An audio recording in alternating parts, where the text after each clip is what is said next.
এখন যে জায়গাটিতে দাঁড়িয়ে আছি এটি হচ্ছে তোপকাপি প্যালেসের একটি হল রুম, এবং আমার পেছনে যে তরোয়ালগুলো দেখা যাচ্ছে এগুলো হচ্ছে ইসলামের চার খলিফার ব্যবহৃত তরোয়াল। আপনাদের যদি একটু দেখাই, হযরত ওমর রাদিয়াল্লাহু তাআলা আনহুর তরোয়াল, ব্যবহৃত তরোয়াল। আমরা সকলেই জানি হযরত ওমর রাদিয়াল্লাহু তাআলা ইসলামের কি বীরত্ব ছিলেন, এবং নবী করিম সাল্লাল্লাহু আলাইহি ওয়াসাল্লাম ঘোষণা দিয়ে গেছেন যদি আমার পরে কোনো নবী আসতো ওমর রাদিয়াল্লাহু তাআলা আনহু নবী হয়ে যেতেন। যদিও আমরা জানি আমাদের নবী সর্বশেষ নবী এবং পেয়ারা নবী।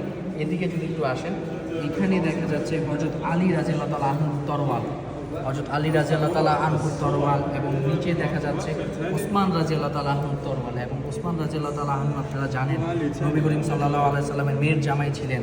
এবং এদিকে যদি আসেন, এদিকে দেখা যাচ্ছে আবু বকর রাদিয়াল্লাহু তাআলা আনহুর ব্যবহৃত তরোয়াল। আবু বকর রাদিয়াল্লাহু তাআলা আনহু ছিলেন নবী করিম সাল্লাল্লাহু আলাইহি সাল্লামের মেয়ে শ্বশুর আবু বকর রাদিয়াল্লাহু তাআলা আনহু। আমার এই পাশটা যদি একটু আপনাদেরকে দেখাই, ইসলামের বীর এবং মহাবীর নামে যাকে খেতাব দিয়ে গেছেন আমার নবী হযরত মুহাম্মদ সাল্লাল্লাহু আলাইহি সাল্লাম, সেই অন্যতম বীরের তরোয়াল এটি হচ্ছে খালিদ বিন ওয়ালিদ, ইসলামের এক মহাবীর। আপনারা সকলেই তার ইতিহাস জানেন, তার হাত ধরেই পারস্য এবং রোমান বিজয় হয়। খালিদ বিন ওয়ালিদের যে বীরত্ব, যে সাহসিকতা, এটা ইসলামের অন্যতম একটা দিক। এবং ইসলামের ইতিহাসে খালিদ বিন ওয়ালিদ একটি হিরো, একটি রোল মডেল।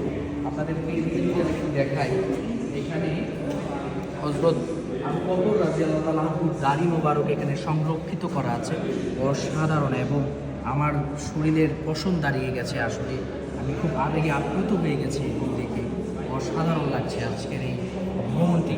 ধন্যবাদ জানাই মহান সৃষ্টিকর্তা আল্লাহ তাআলার কাছে, যিনি আমাকে দেখার, স্বচক্ষে দেখার তৌফিক দান করেছেন। ধন্যবাদ।